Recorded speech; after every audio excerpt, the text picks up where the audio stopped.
Hey guys! Welcome back again to my channel. So for this video, pag-uusapan natin dito ang isa sa mga most requested and talaga naman na bestseller na smartphone today sa Philippine market. Walang iba kundi ang Samsung Galaxy A55 5G. So, kung isa ka sa mga undecided to buy this smartphone pero kinukonsider mo na bilhin to and wala kang time mag-explore, well, guys, ito ang perfect video para sa inyo for you to decide to buy this smartphone of Samsung. Let's go!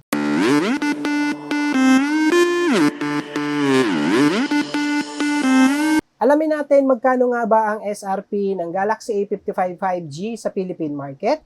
Mabibili nyo to guys sa halagang 24,990 pesos. And at the same time, naka 8GB RAM na ito with 256GB internal na kaagad.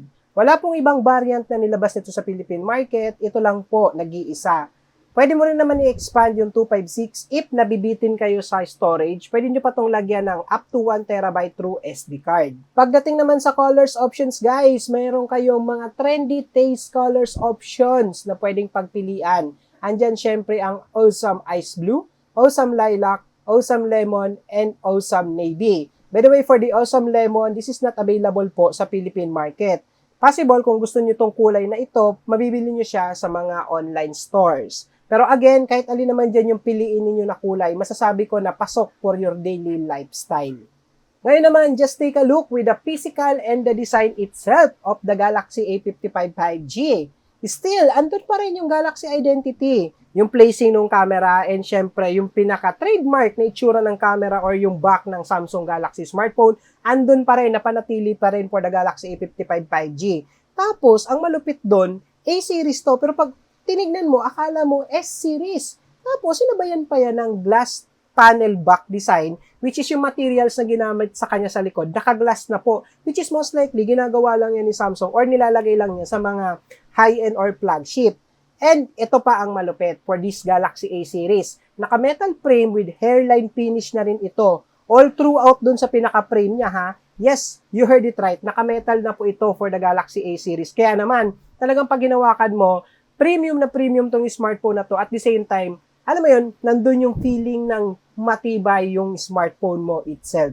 Despite na naka-metal siya, ang weight lang nito ay 213 grams. Typical na bigat lang ng isang smartphone. Alam mo yun, na kahit na all throughout the day mo siya gamitin, hindi siya nakakangalay o hindi siya mabigat hawakan sa mga kamay. Ngayon naman, kung lapad ang pag-uusapan for this smartphone, meron lang tong 77.4mm in terms of width.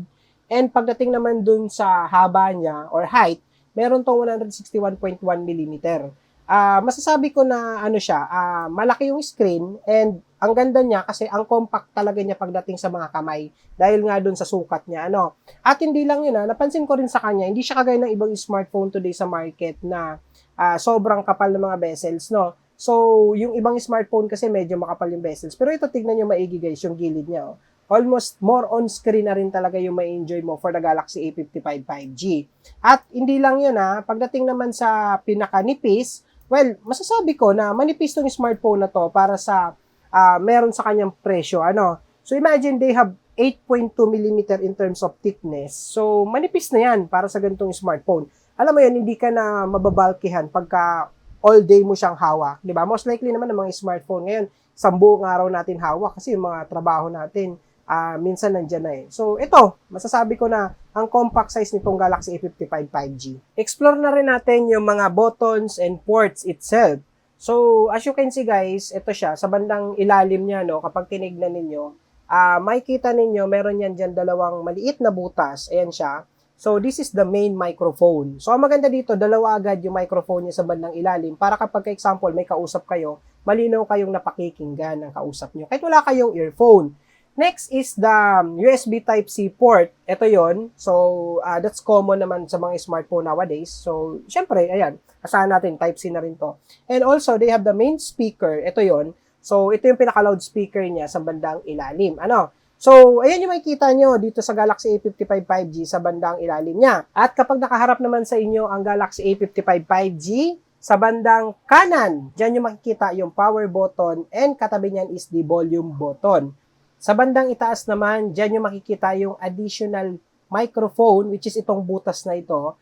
So, maganda to para kapag sabi ko nga, kahit na wala ka ng earphone, tas may kausap ka or nasa meeting, conference, talagang rinig na rinig pa rin kayo ng kausap nyo ng malinaw. Ano? And syempre, susunod dyan nyo rin makikita yung SIM card and micro SD slot. Ito yon, which is kapag ka-inject mo yan, ito yung makikita ninyo. Lagay ng SIM 1, tapos sa kabila naman, lagayan ng SIM card slot 2. Ayan siya. So kung mapapansin niyo may nakalagay dyan micro SD kasi optional to guys. Kung ilalagay mo sa slot na to, it's either SIM 2 or micro SD card na up to 1 terabyte. Kapag kalimawa naman tinignan nyo sa bandang kabilang gilid, sa kaliwa, kapag nakaharap sa inyo yung unit, wala na po kahit na anong pindutan na makikita dyan. Plain lang po yan. Ito po, ayan siya, di ba? So ayan po ang physical look ng Galaxy A55 5G. Ngayon naman, kamustahin natin ang display nitong smartphone na ito ng Samsung. As you can see guys, ito yung pinaka-actual na laki ng kanyang screen. So pwede mo na kasi ditong ma-enjoy ang 6.6 inches display na perfect syempre kung more on viewing yung ginagawa mo sa smartphone. Example, more on watching ka ng mga movies, series, and so on. Pwede mo na ma-enjoy dito. Even browsing itself. Ano? At ang malupit pa dun guys, kung manonood kayo dito ng mga movies, yung mga latest movies, pwede mo na ma-enjoy yung mataas na resolution kasi they have full HD plus in terms of the resolution itself. At ang pinakamalupit pa dito, ang ginamit na display is Super AMOLED. Na alam naman natin na brighter yung pinaka-display, vivid, kumbaga mas buhay na buhay yung kulay. And at the same time, alam natin na ang Super AMOLED isa yan sa pinakamatipid in terms of battery consumption sa mga display. Tapos, ang malupit pa dito guys is pwede mo na ditong ma-enjoy talaga yung 6.6 inches nang walang nakaka-interrupt sa pinaka-screen. It means that mapapakinabangan mo yung talagang full na laki nitong display nitong smartphone na to kasi naka-Infinity O display na siya. It means that ang natitira na lang sa pinaka display niya is that yung front camera, ayan na lang siya, di ba? Kaya naman pag tinignan mo yan or ginamit mo yan for viewing, uninterrupted viewing experience yung pwede mong ma-enjoy. One of the good news as well, kapag itong smartphone na to, gagamitin nyo, more on outdoor kayo, nothing to worry kasi they have vision booster, which is, it means that kapag kalimbawa, ginamit mo to sa labas, outdoor, hindi mo kailangan takpan, kitang-kita mo yung pinaka-display, ayun, example, kahit maliwanag, nakikita mo pa rin ang hindi tinatakpan, yung pinaka-display. Pero yung umaabot na yung pinaka, peak brightness nito up to 1000 nits, kapag naka-high brightness mode, it means that, alam mo yun, nangingibabaw yung pinaka-display niya kahit na, like for example, outdoor mo siya ginagamit. So, yung ibang smartphone kasi kapag ka medyo, alam mo yung tirik yung araw, kailangan mo ng takpan, hindi mo na makita yung pinaka-content ng smartphone, alam mo yun, kailangan mo pang pumunta sa, alam mo yun, kailangan mo pang sumilong para lang makita. O, perfect to kung sakaling gagamitin mo more on outdoor, especially yung mga rider dyan, di ba? Yung mga work nila is more on nasa outdoor palagi. So, I think one of the best talaga na reason to buy this smartphone na to is yung pinaka-display niya. Idagdag pa dyan, syempre, yung refresh rate nito na pwede kang mamili, it's either adaptive or standard. Pag naka-standard, guys, that's 60 Hz in terms of the refresh rate. Kapag naka-adaptive naman, kaya nitong magbigay automatically by adjusting itself ng up to 120 Hz naman. So, it depends naman kung ano yung ginagamit mo dun sa display. So, ang advisable dito, adaptive para syempre, mas less battery consumption. Kasi kung ano lang yung kailangan ng screen na refresh rate, yun lang yung ipoproduce ng mismong screen. Ayan guys, yung sample ng smoothness niya in terms of the display. Ayan, di ba? So, ang sarap niyang gamitin kung more on browsing ka, di ba? So, napaka-silky smooth screen pagdating sa, browsing, ayan, or something like, di ba? Kapag ka nag-explore ka sa mismong phone, ang sarap tignan, ang sarap gamitin, di ba? O, ayan. Tapos, ang malupit dito, kung gagamitin mo naman to, more on touch yung ginagawa mo sa smartphone. Example, gaming, yung mga ganon. Nothing to worry kasi mataas na rin yung touch sampling rate nito na umaabot up to 240 Hz naman. So, it means that kung more on laro ka, so hindi ka na mag-worry na baka mamaya hindi mo na-click or hindi mo na-pindot yung dapat na button na mapindot mo para mag-activate yung mga skills nung nilalaro mo, So, nothing to worry ka na dahil sa delay ng screen or something like delay ng touch ng smartphone mo. Natalo ka sa nilalaro mo, Nothing to worry ka dito with the Galaxy A55 5G. So, hindi lang silky smooth screen to, even in terms of touch, ayan, napakasarap niyang pindutin. Para kang, gumagamit ng isang flagship smartphone. At syempre, hindi natin pwedeng palagpasin ang review pagdating sa camera ng Galaxy A55 5G. So, pagdating sa camera, they have triple rear camera. Yes, meron tong tatlong camera sa likod. So, para saan nga ba yung mga camera na ito? Isa-isahin natin. Unahin na natin dyan, syempre, yung nasa taas. So, ito yung 12 megapixel with focal 2.2 aperture. This is for the ultra-wide camera. So, it means that ito yung responsible kapag ka magtitake ka ng mga wider shot.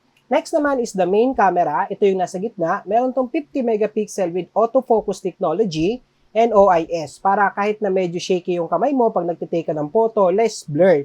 And they have also focal 1.8 aperture para kahit na medyo low light condition, malinaw pa rin yung image na pwede nyo makuha. And they have also Super HDR video supported for the main camera. And lastly, for the rear camera, itong nasa baba, ito naman is the 5 megapixel 2.4 aperture. This is responsible for the macro lens. So it means that ito yung mga, or ito yung gumagana na lens kapag ka magtitake ka na naka-macro mode. It means that magtitake ka yung mga maliliit na subject or something like, alam mo yun, yung mahirap nang i-focus ng regular camera. So ito yung gumagana doon. And pagdating naman sa front camera, ang maganda dito, pwede ka na mag-take ng high resolution selfie because they have 32 megapixel with focal 2.2 aperture naman. By the way, ito yung mga sample shot ng Galaxy A55 5G during the time na nag-test tayo. So this is the 50 megapixel and as you can see, kahit na isinuzoom natin yung image, quality pa rin yung kaya niyang i-provide. So, yun naman talaga yung reason kung bakit kailangan natin ng mataas na megapixel. Kasi like for example, gusto mo ipaprint or something like gusto mo yung quality ng image hindi nagbabago kahit na sinuzoom.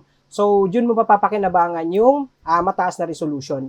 So, also, nag-test din tayo for the ultra-wide. So, as you can see, ito yung outdoor niya. Napakaganda, napakalawak ng sapkop. Up to 123 degrees yan for the Galaxy A55 5G. And also, they have the low light. And, ayan, makikita ninyo kahit na low light, maganda pa rin yung ultra-wide niya. Kumbaga, quality pa rin yung image. And also, nag-try din tayo dito ng macro mode or the macro lens niya. Tinry natin. Ito yung sinasabi ko na kapag regular camera, tapos gusto mong i-focus ng malapitan yung maliit na subject, mahirap siya i-focus. So, gumagamit din ng macro mode or the macro lens para may dedicated na lens ng camera na magpo-focus dun sa mga maliliit na subject. Kaya, ang result, ganyan siya.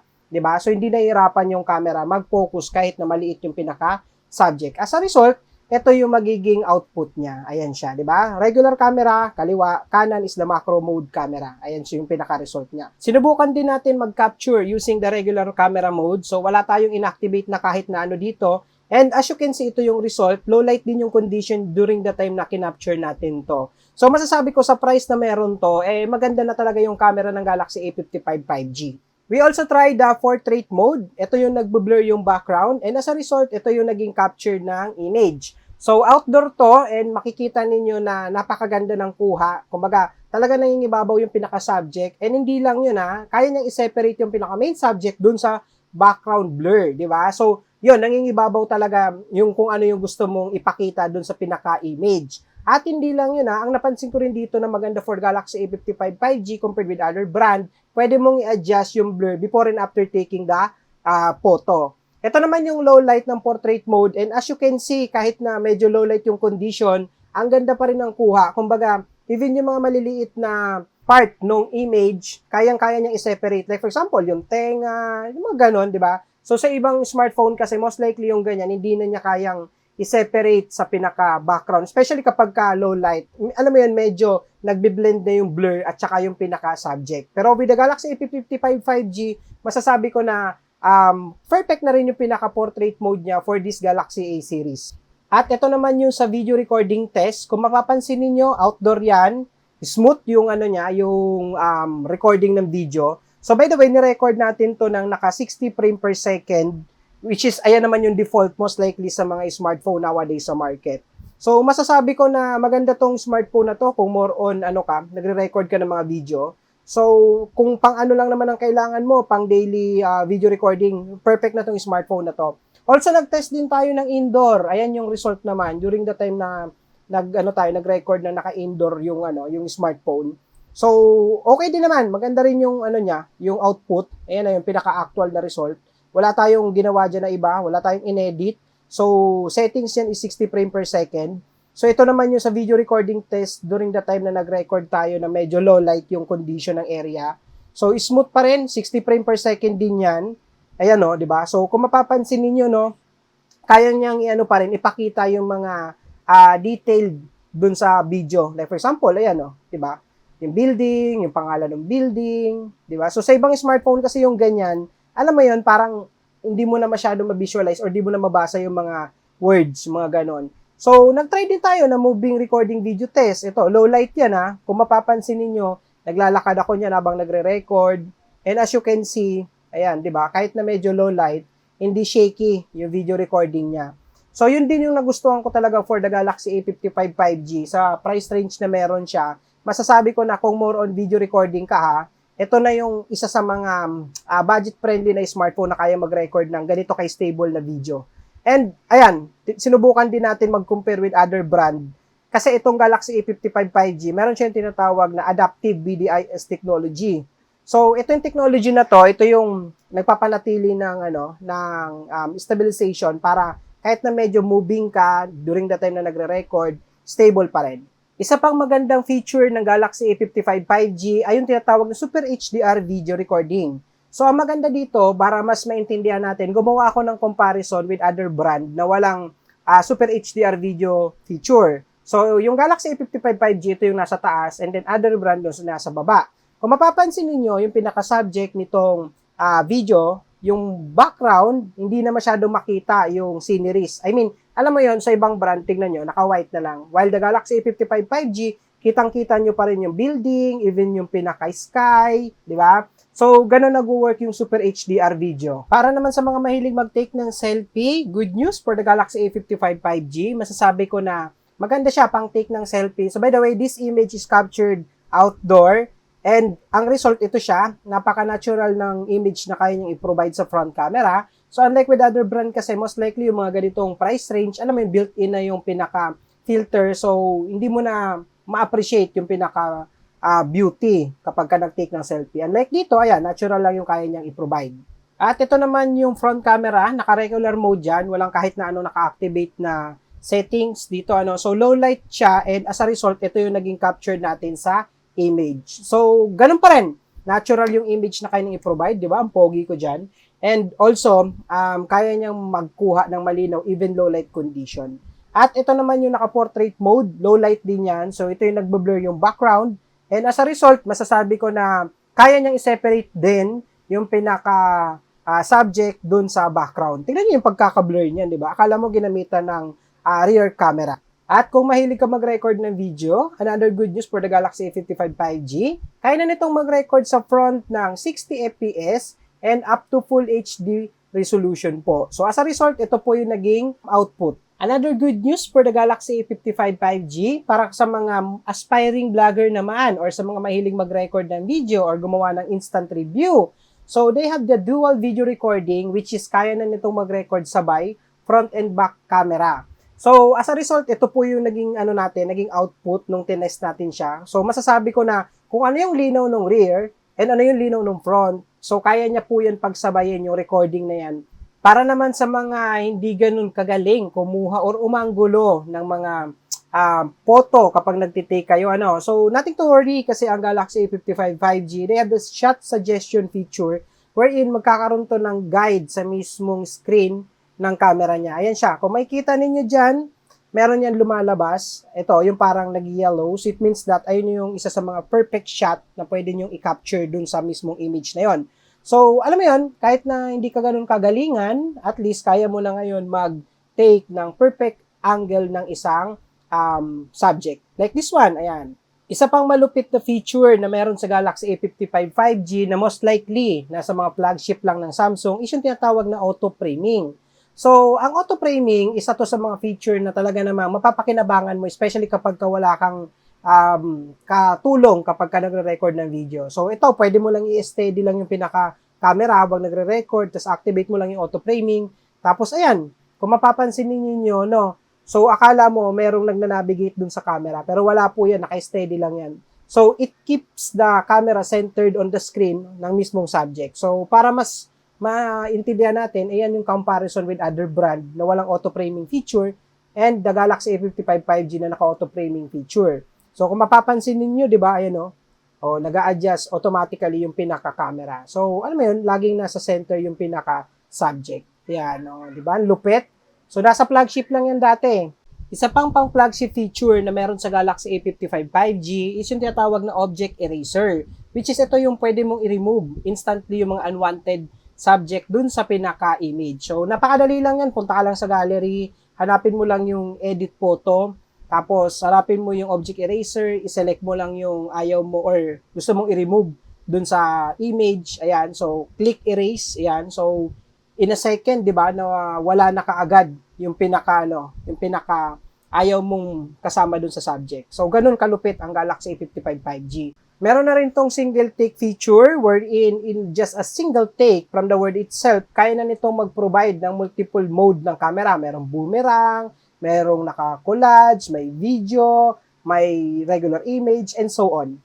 For sure, isa sa mga magugustuhan ninyo rin for the Galaxy A55 5G is that yung performance. One of the good news dito is that ginamitan to ni Samsung ng latest or isa sa pinakabagong chipset niya sa market, which is the Exynos 1480. So itong chipset na to is naka 4 nanometer, so asahan natin na less battery consumption to, but powerful yung performance. Kung performance nga naman talagang pag-uusapan, asahan natin na talagang hindi tayo magbibitin for this smartphone kasi this is powered by octa-core processor na umaabot ng up to 2.75 GHz yung pinaka-clock speed niya. So mataas na yan. And also, powered siya ng Big Little technology. So nakahati siya ng dual quad, which is, alam mo yon, isa rin sa mga technology para mas matipid in terms of battery consumption. At isa pa na malupit for the Galaxy A55 5G in terms of the Exynos 1480, ang GPU nito is ginamitan ng Samsung Eclipse 530 GPU para naman kung more on gaming ka or mga matataas na graphics na apps ang ino-open ninyo is hindi po kayo mabibitin para sa performance. Sabayan pa yan ng mataas na battery with up to 5,000 mAh. And ang isa rin sa mga malulupit pa dito, capable to for the 25-watt super fast charging technology ng Samsung, wherein in just 30 minutes, 52% na po kaagad yung laman ng battery. Ayan, from zero po yun. And also, kung gusto mo naman i-fully charge from zero, 84 minutes lang ang aantayin. So alam mo yun, hindi mo na kailangan pang gamitin yung phone habang naka-charge. At nabanggit ko nga na maganda ang processor nito, especially for multitasking. Another good news is that pwede mo na magawa with the Galaxy A55 5G yung multitasking type na dati sa flagship lang meron ng Samsung. So yung multiple window, ayan, so pwede mo na yan ma-enjoy dito sa smartphone na to. So just simply swipe lang sa may gilid, ayan, so makikita mo na yung mga app. Also, pwede mo rin gamitin yung mismong, yung recent app, tapos i-click mo lang ito, tingnan nyo lang kung paano ko ginagawa sa screen. Ayan, sundan nyo lang yan, and pwede mo na ma-enjoy na naka-open yung multiple application at the same time. Tapos, pwede ka rin dyan mag-drag and drop ng mga files. So, napaka-convenient na nito yung smartphone na to, especially kung more on productivity mo rin siya gagamitin, di ba? So, hindi mo na kailangan mag-sacrifice na kailangan mo pang i-close yung isang app, which is, ayan, di ba? Kayang-kaya mo na magawa yan with the Samsung Galaxy A55 5G. Isa pang maganda sa chipset nitong smartphone na to ng Samsung is that in terms of speed, pagdating sa connectivity, kapag ka more on data kayo, so hindi po kayo dito mabibitin. Kasi, ayan, as a result, tingnan nyo, gumawa ako ng comparison test dito between the other brand, ayan, and the Galaxy A55 5G. And kung makikita ninyo, kung mapapansin ninyo, so yung dalawang sikat na network sa Philippine market, ginawan ko ng test. As a result, sa download and upload, kitang-kita po na panalo ang Galaxy A55 5G. Ayan, so siguro dyan pa lang, masasabi ko na worth it ang bagong chipset ng smartphone na to ng Samsung. And nothing to worry kasi itong smartphone na to ng Samsung is meron na rin yung tinatawag na advanced heat control technology, which is meron tong embedded na or mas malaki na yung tinatawag na vapor chamber technology. Ito yung cooling system niya na built-in sa likod nitong smartphone na to para, alam mo yun, kahit na medyo heavy user tayo ng smartphone is hindi po basta-basta mag-overheat itong smartphone na to. Ngayon naman, check natin ano nga ba ang merong security feature for this smartphone. Well, good news, syempre, ayan. So, on-screen fingerprint pa rin to. So, nothing to worry, napaka-convenient na mag-unlock for this smartphone. Just simply tap yung yung naka-register mo na fingerprint dito sa fingerprint sensor and instantly mag-unlock na po yung device. Ayan siya. Ganyan siya kabilis yung response ng nito, fingerprint. Even naka-off yung screen, naka-sleep yung phone, napaka-convenient kasi mabilis pa rin niya ma-detect yung fingerprint. Additional for the durability, so unang nabanggit ko na advantage nito, no, kung tibay ang pag-uusapan, naka-metal frame siya. So that's an advantage for this Galaxy A series. So most likely kasi yung ibang A series, ano lang yun, plastic lang yung pinaka-frame niya. So ito, in addition for the metal frame is that this is certified for IP67, water and dust resistant. So it means that pwede mo na tong ilubog up to 1 meter of fresh water for up to 30 minutes. So isa yan sa mga pwede mong ma-enjoy for this smartphone para syempre, alam mo yun, if accidentally kang naabutan ng ulan or something like biglang nabitawan mo tapos nalaglag sa basa, hindi ka mag-worry na baka mamaya masira yung phone mo. And also 24,990 to, di ba? So at least may assurance ka na hindi basta-basta masisira kapag ka nalublob mo or something like biglang nabasa tong smartphone na to. Para naman sa software update or the operating system nitong Galaxy A55 5G, another good news, pag binili nyo ito, updated na po kaagad with the latest version of Android 14. And hindi lang po yung Android version as well as yung gamit sa kanya na One UI ng Samsung. So, naka One UI 6.1 na to, which is kagaya na rin po ng interface ng mga flagship ng Samsung ang pwede mong manavigate or ma-experience for this smartphone. And also, alam naman natin na ang One UI is napaka-convenient gamitin na, alam mo yun, kahit na first timer ka lang mag-smartphone, is hindi ka mahirapan mag-navigate for this Galaxy device ng Samsung. And ayan, tignan nyo, even yung pinaka-interface niya, even yung pinaka-icon, napaka-premium look because of the latest operating system and One UI ng Samsung. At lastly, for the Galaxy A55 5G feature, compatible to guys with the Dolby Atmos technology. Even hindi po naka-insert yung earphone. Ayan, ma-activate mo po yung surround sound technology nito. And that's it guys. Thank you so much for watching the review of the Galaxy A55 5G on my YouTube channel. Ayan, so na-appreciate ko po lahat yung mga nag-request nito. Ayan na po, binigay ko na. And if kung kayo po ay may comment, suggestion, wag po kayong mahiya dyan sa comment section. Lahat po ng comments ninyo, tatanggapin po natin yan. Again and again, thank you so much. Please don't forget to like, follow, and subscribe on my YouTube channel.